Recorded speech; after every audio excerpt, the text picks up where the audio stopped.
Isang mapagpalang araw po sa ating lahat and welcome po to our 365 Daily Devotion.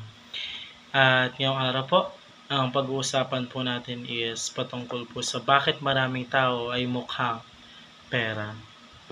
So, sabi po dito po sa concept po natin patungkol po sa communicable attributes po. So, sabi po aspect of God's character that be shares or communicates with us. So, pag sinabi po communicable, from the word communicate, so it's about communication. So, kung ano man daw po yung mga aspect po ng ating Panginoong Diyos or anong character, sinishares po yan ng ating Panginoong Diyos with us. So, kung anong po yung character po ng ating Panginoong Diyos is meron din po tayo. So, yun po yung sabi po dito sa concept po natin.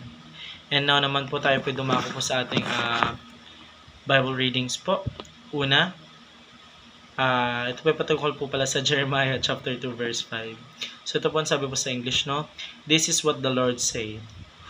What fault did your ancestors find in me, that they strayed so far from me?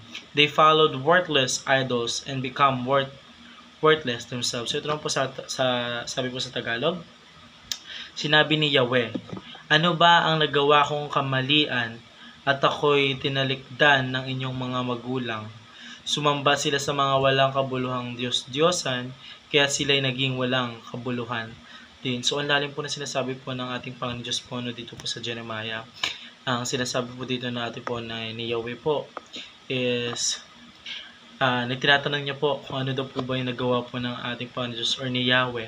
Nang sa ganun po is talikuran po siya ng mga magulang po natin or ng mga ninuno po natin or because of one man po na mga kasalanan. Kung ganun na yamat po yung pagsamba po nila sa mga Diyos-Diyosan po. So parang hindi po nila pinapahalagan po ang ating Panginoon Diyos, bagkus ang mas pinapahalagan po nila yung Diyos-Diyosan po.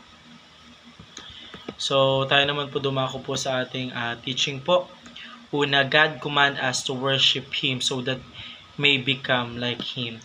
So, ang utos po ng ating Panginoon Diyos or yung command niya po sa atin bilang isang anak niya po is palagi po natin siyang i-worship.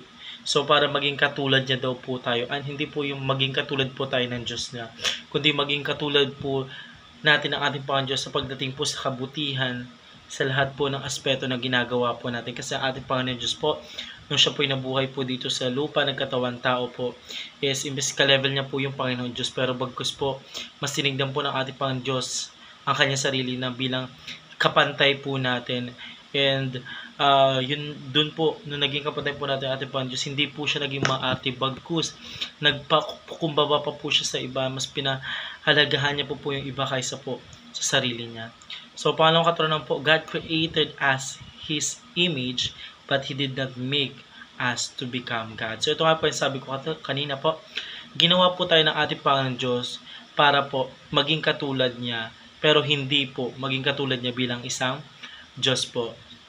Kasi, ang pinipresent po dito ng ating Panginoon Diyos, kung ano man po ang character po ng ating Panginoon Diyos is dapat po matularan po natin. Pero dapat wag po natin tignan yung sarili po natin na mataas. And tingin po natin sa sarili po natin, ito tayo, and ito po ang ating Panginoon Diyos. Kasi feeling po natin is ka-level na po natin, pero huwag pong ganon.